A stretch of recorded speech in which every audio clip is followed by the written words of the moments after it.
Deontay Wilder versus Johann Duhaupas. Obviously, I've pronounced that surname incorrectly. Let's move past that.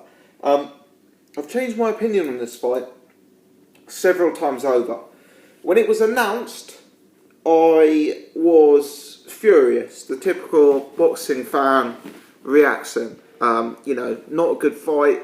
How many notable names could Deontay Wilder be fighting for heavyweight championship of the world? Why is he fighting this guy who the majority of boxing fans haven't even heard of? I then listened to my good friend Ultratech Sports video on the subject, and he made some solid points about why Johann Duhaupas was not the worst opponent. And without meaning to put words into his mouth, you can check out his video, but I guess what he was kind of saying is everyone's kicking off about this opponent, but can somebody actually tell me technically what's wrong with this opponent as a technical boxer? And he made some fair points about the guy being a switch hitter, a guy having a back foot game, the guy having stamina, etc. So, I listened to that and I started thinking, have I fallen into an easy mistake here? Have I just judged this guy on the basis of the fact that he's got no name as opposed to his actual boxing capability? And I thought about it and actually struggled over it. But having reflected, I still don't like the fight. In fact, I'm actually against the fight. And I think there are three distinct reasons why I don't like the fight, which I'll come on to in just a second.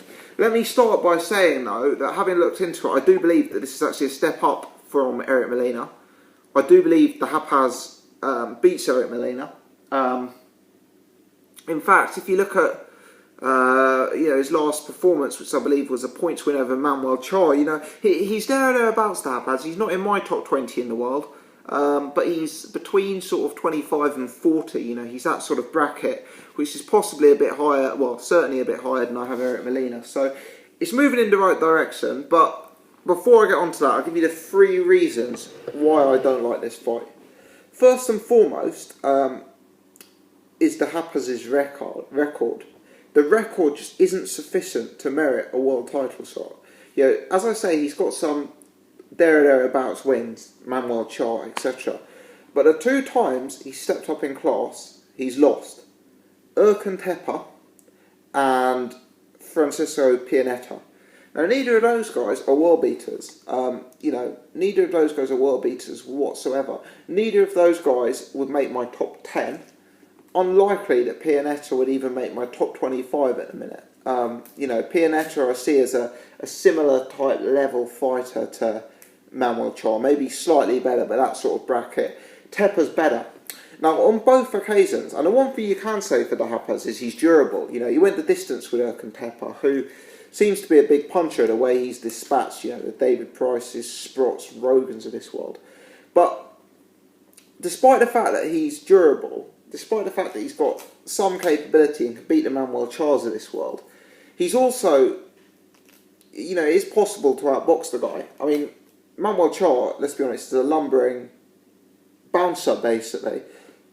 On one of the judges' scorecards over 10, he had Manuel Char drawing with Duhaupas, and that rings true because Duhaupas got outpointed by both Erkan Tepa and Pianeta.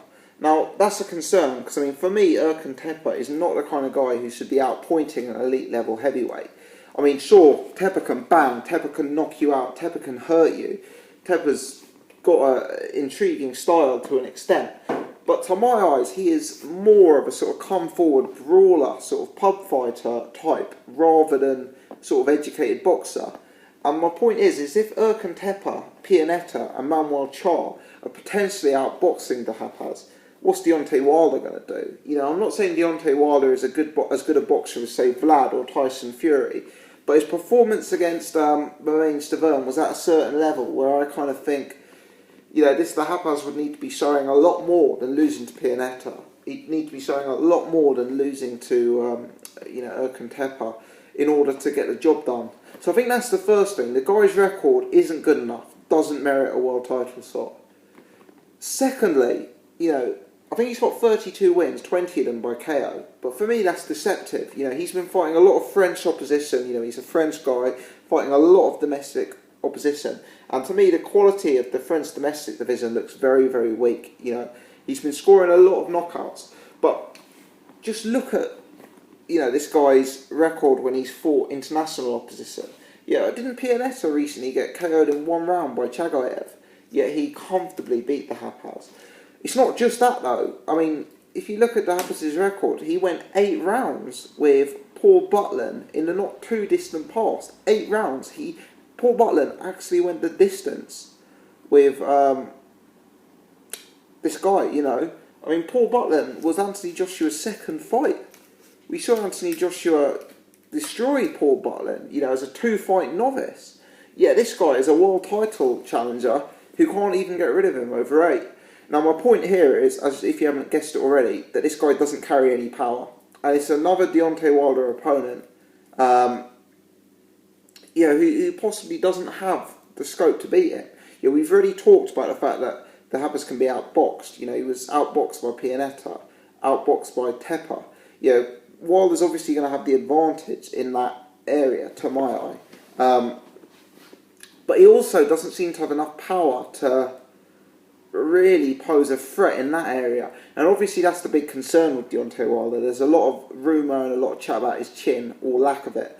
Certainly conversation about his defence, or lack of it. You know, lack of head movement, going back straight, you know, etc. So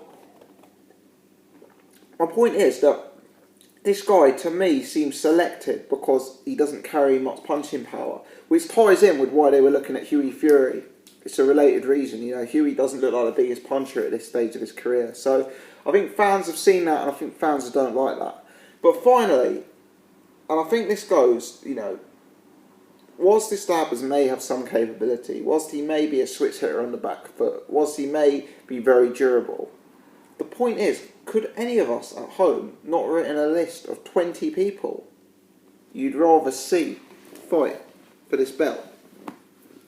I mean, let's not even be unrealistic here. Let's not even say Vladimir Klitschko. Let's not even say, you know, Anthony Joshua. Let's not even say Povetkin. Let's talk about realistic fights that could have been made for this belt. You know, the likes of the Lucas Browns of this world, the Ruslan Chagayevs of this world. What about Erkan Tepe? You know, Erkan Tepe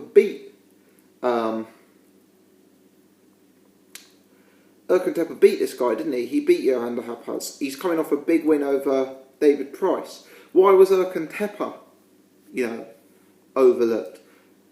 I mean, the list goes on and on and on. You've got the names like Bryant Jennings, Carlos Takam, Tony Thompson, Mike Perez, Eddie Chambers, even a Bermain Stavern rematch.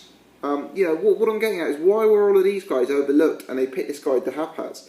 You know, Duhaupas got beaten by Pianetta and Tepper. Why didn't they look at either of those guys?